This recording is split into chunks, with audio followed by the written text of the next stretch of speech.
Good morning everyone, my name is Michelle. I hope you're doing well. Welcome to another video. It is Monday morning and it's now a whole week since the horrific murders of 6 people plus a suicide victim were found on a rural property just outside of Henryetta in Oklahoma. Jesse McFadden, a convicted SO, a felon, was dead there at the scene, alongside his wife Holly, his stepchildren, and 2 of Tiffany's best friends, Ivy Webster and Brittany Brewer. Ivy and Brittany had gone to spend Saturday night at a slumber party at the McFadden home. When they didn't return home, they were reported missing. A search warrant was executed for the McFadden home, and there the bodies were found on the property, all outside, and everything has unfolded from that. So we're going to start with the breaking news of that event. So this is from last Monday. Tragic breaking news, 7 bodies found at a home in Henryetta. Investigators were led to the home while searching for Ivy Webster and Brittany Brewer. The 2 teens were thought to be with convicted felon Jesse McFadden. He was supposed to be in court this morning on child porn charges. News 4 Sky Torquay is live in Henryetta this evening, where state agents are now taking over that investigation. Kaitor, update us. So this is obviously a very dark and disturbing day for the community of Henryetta, with this shocking news of 7 bodies being found on this rural property that you can see behind me. This is the closest that we can get because law enforcement have taped it off with the yellow tape that you see there. They've also created a barrier on the road blocking all entrances to the home. But when we first got here, we did take some time to look onto the property, and from what we're seeing, law enforcement are actively investigating inside the home, on the property, and everything surrounding it. Now, giving you a recap of what we've been learning from the Okmulgee County Sheriff, they say 7 bodies were found here today on this property just a few miles east of central Henryetta on Holly Road. They say that they came here to execute a search warrant around 3 p.m., and that's when they found these bodies. Now, 2 of those 7 bodies are believed to be 14-year-old Ivy Webster and 16-year-old Brittany Brewer, who have been missing since about 1:30 this morning. But the medical examiner says that they are actively working to confirm the identity of all the bodies found here today. The 2 missing girls were believed to be with James McFadden when they disappeared. McFadden being a registered sex offender who has been convicted of a rape conviction in the past. We're told by authorities that this scene, this property right here, is that of McFadden's. Now, there are a lot of law enforcement here in the scene. They're going to be actively investigating, I'm sure, for many more hours. We're told that OSBI has now taken the lead on this investigation, but any updates that occur from now to the rest of the night, we'll give it to you live here in Henryetta. Kaitor K, Oklahoma's News 4. All right, and if we can, let's go ahead and show folks, Kaitor, what the sheriff told us earlier. Approximately at 1500 hours, we arrived out here with a search warrant. We've searched the property and we've located 7 bodies that we are in the process of trying to get the ME to be able to confirm identities of these individuals that were found. We believe that there's no other threat to the community, and we will notify if we believe that anything else has changed that. Okay, so you heard some details there from Monday evening. Now, things have obviously progressed in the last week. We know that the identities were confirmed of all of the victims, and we know that they were all shot in the head. The majority of them just 1 shot to the head, except Holly, Jesse's wife, who had 3 shots, I believe. It's also come to light that at least 1, Ivy, was raped. Her family was told that by the sheriff. Now, that hasn't been absolutely confirmed by the medical examiner, but that's what we have reason to believe. And that would fit with Jesse's criminal profile. So in 2003, he was convicted of first-degree aggravated rape of a 16-year-old girl, and he was sentenced to 20 years.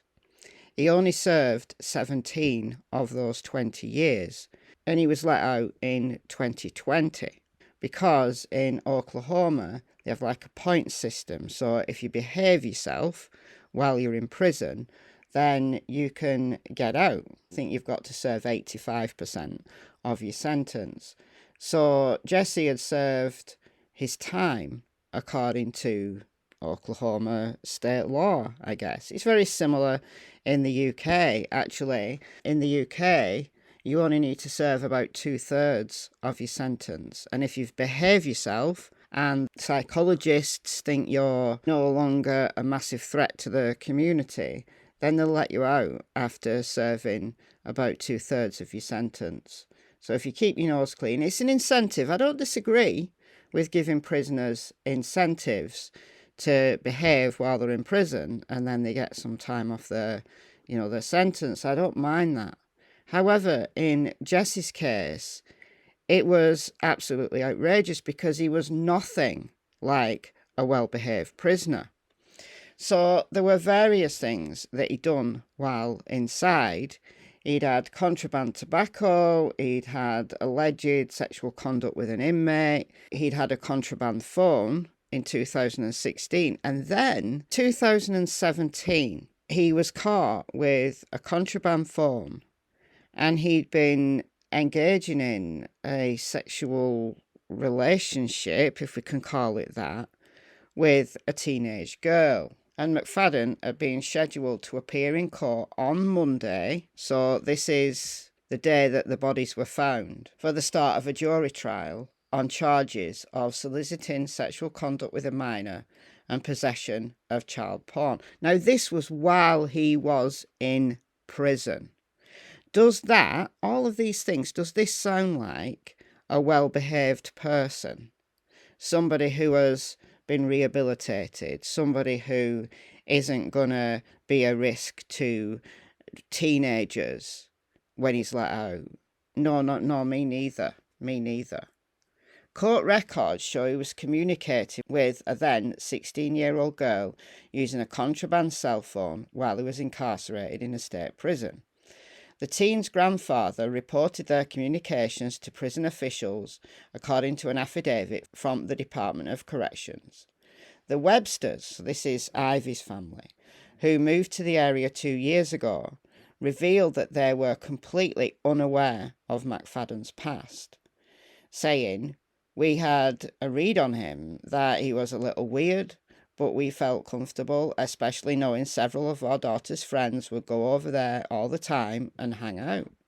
Tiffany would come over here to our house and stay here on the weekends, and we never suspected any kind of maliciousness. Brittany's father, Nathan, who called his daughter his right-hand sidekick, also said that his daughter had spent weekends with the McFadden family several times before. He told News on 6 that his daughter was selected to be Miss Henryetta at the National American Miss Pageant in Tulsa and to represent her town this summer. And now she ain't going to make it because she's dead, she's gone. He said during a vigil on Monday his daughter had dreams of becoming a vet or a teacher. He said, "It's just a parent's worst nightmare and I'm living it. I'm just lost." 2017, he's charged with solicitation from a contraband cell phone. Yet in 2020, when his time was up, he was let out. And a 2017 charge was only just going to court. 6 years. If this crime while inside had been taken more seriously, and hadn't had continuance after continuance after continuance, these people would still be alive and Jesse would be inside. You see, on Sunday night, a Facebook message arrived to Jesse McFadden's victim, the one who was going to testify against him on the Monday. And he wrote, "I was doing well at my marketing job and I'd made a great life, just like I promised I would do with you. Now it's all gone," which he'd sent with a phone of himself staring directly at the camera. "I told you I wouldn't go back. It's all on you for continuing this." The woman, Caitlin Babb, who's now 23, provided the message to NBC News. It was sent from an account with the name Holly Days. She blocked him on her social media. And he'd maybe used one of Holly's accounts or created an account in Holly's name. So that's the selfie he took. I did exactly what I promised I would do when I got out. I got a marketing job, making great money, and was being advanced. Been there 2 years now, and made a great life like I promised I would do with you. So he'd promised that when he got out, they were going to start a life together. She was brainwashed by him. Now it's all gone. So presumably, he'd already committed the murders. We don't know for sure, but that's the way I take it. And he was shortly about to do himself in. I told you I wouldn't go back. This is all on you for continuing this. The police chief leading the investigation just outside Henryetta, Joe Prentice, said he'd reviewed the message and wasn't sure if it was sent before or after the killings. I think it's after. Like, now it's all gone. In an email, Prentice said that he wasn't willing to read too much into it. It seemed to me he was blaming her for his situation for continuing the criminal case against him. In an interview, Barb provided a harrowing account of how McFadden allegedly lured her into a predatory relationship as a teenager, convincing her from prison that they had a future together and threatening her when the relationship was revealed and charges were filed. She said she read the message as McFadden blaming her for the killings because she refused to back down from a child porn and soliciting sexual conduct and communications with a minor. I thought I was protecting people, she said. I thought this was going to keep him from hurting more people. She added, he took away my innocence, my childhood. I didn't want him to do that to anyone else. Instead, Bab said the worst possible scenario played out. She'll never see justice, and 3 families are grieving the lives of Ivy, Brittany, Michael, Tiffany, Riley, and Holly. She can't blame herself. I mean, how would she know that this absolute nutcase was going to go and do this? However, the police, although initially searched the property and said that they don't think the public is in danger because the perp's killed himself, and they released the house. Now, Ivy's family talked about this in video yesterday. Ivy's family went in to investigate. They got permission from the sheriff and they started to film, and they've released this to the media. Disturbing new video footage has revealed drugs, restraints, sex toys at the home of paedophile Jesse McFadden, where he shot and killed his wife, her 3 teenage children, and their 2 friends. A dog collar, handcuffs, drug paraphernalia, and weapons were strewn across the laundry room. The house was littered with syringes filled with unknown substances. So we've got whatever that is, drug paraphernalia, syringe. And there he is, absolute monster. This was sent to News Nation. So I am going to play a little bit of this, even though News Nation copyright claims. I'm going to show it. Family members of victims were allowed inside the home of Jesse McFadden, who shot 6 people and then himself. Video shows drugs, restraints, and sex toys in the house. I'm calling Smokey, are you done looking? No, I'm not done looking, but that's evidence. Okay. He used our daughter's cell phone. And whatever's behind that. Yep. Okay. Oh my God. Okay. Tiffany's bed print is the cow print. And the cow slippers over here. So Tiffany's cow print, Ivy's family recognised it, on a bed with restraints down the side of the bed. So were these teenage children living in this environment, or did they only get the chains and the sex toys and things out when they were partying? Now, look, if this was something that Jesse and Holly did in their private time, consensually, good for them. I've not got a problem with that. But when children are involved, then it takes on a whole massive, sinister turn. And lots of people are saying, what did Holly know about all of this? Now, could it be possible that they got this stuff out to supposedly party between themselves on Saturday and the teenagers were out doing their own thing? Maybe. But the police didn't take any of this stuff. This is my problem. The police did not take any of this stuff. Ivy's family found multiple cell phones, multiple computers, laptops, iPads, all of which should have been seized, or at least cloned. And then all of these sex toys, these restraints, this bedding, that whole place should have been swabbed. What if other men were using this house for sex with minors? What if this house was being used to film pornographic events with minors and posted on the dark web? That's what Ivy's family fear has happened. Since then, since the uproar, the governor of Oklahoma has got involved and says that the investigation is incomplete and should continue. The OSBI, the state police, have been back. I'm glad that some pressure has been applied, but why this was thought to be over because the offender was dead is insane. There was a slew of evidence, including computers, cell phones, and dirty bed sheets. One of the family found their daughter's cell phone, so that was Ivy's dad, amongst other cell phones, 2 laptops. My daughter was locked up here, right here, Ivy Webster's dad, Justin, told the investigator, who collected it as evidence. That's what I don't get. I know you guys are hurting too, and I know you have a hell of a job to do. You saw my daughter dead, shot in the head, and I know what you're seeing, and I know what you went through. But a lot of this stuff needs to be taken. You guys have to come back out here and do a whole nother sweep because you missed so much. There's medicine, there's drugs, brand new locks. They put in brand new fucking key and lock on the counter. Why are we not getting receipts and video out of him purchasing this shit? Justin said to the investigator.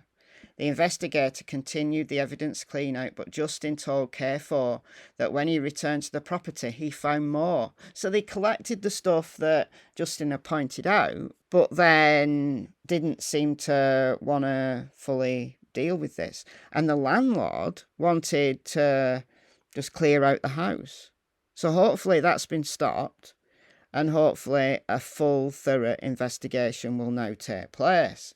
It's just crazy. When he went back, Justin said he found a receipt for the padlock attached to the restraint, and he showed that McFadden purchased them a couple of days before the murder-suicide. He also found a bloody wet wipe, 5 more phones, more drug paraphernalia in the closet. When he called police, they told him to leave the property. The Webster family has called on the FBI to get involved. They absolutely should. Hopefully now they will.